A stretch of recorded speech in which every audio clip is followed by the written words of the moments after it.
And the second letter, dated February 2010, is an open letter to Catherine Olson.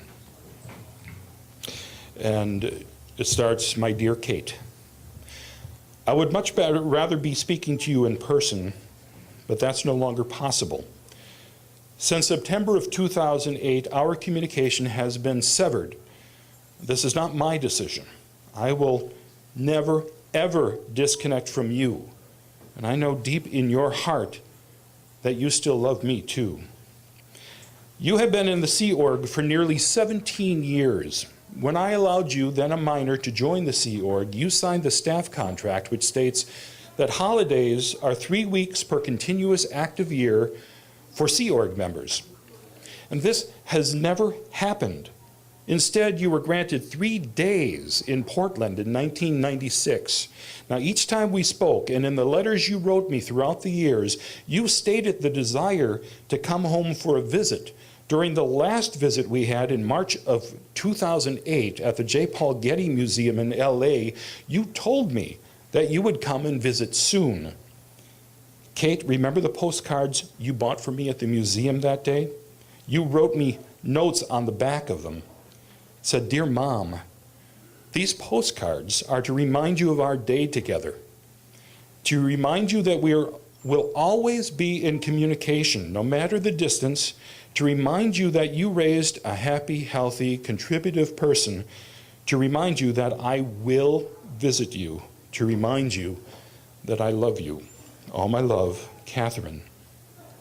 Now, I believe you were sincere because as a child, you were always honest with me. The OSA handler, Beth, gave me her word that she would help you get the time off request pushed through.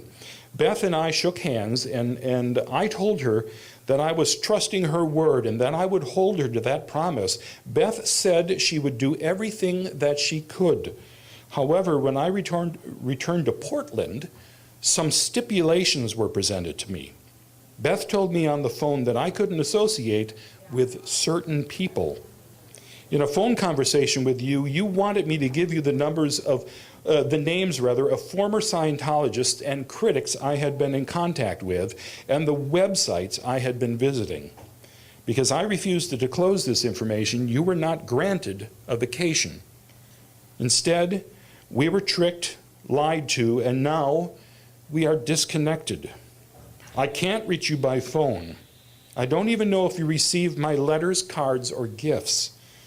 As I said in our last phone conversation, which was September 2008, I will continue to scream from the mountaintop. I will not be silenced. I love you. My heart and my door will always be open to you. I am still waiting for your arrival in Portland for the vacation that we have been promised. With love, your mother, Susan Lynch. So with that, I thank you for coming, and I thank you for your attention. I hope we get together again soon, because there are more stories out there to be told, and there are more people ready to tell their stories. So you folks in the media, keep digging, because there's plenty of stories to be shared. Thank you so much.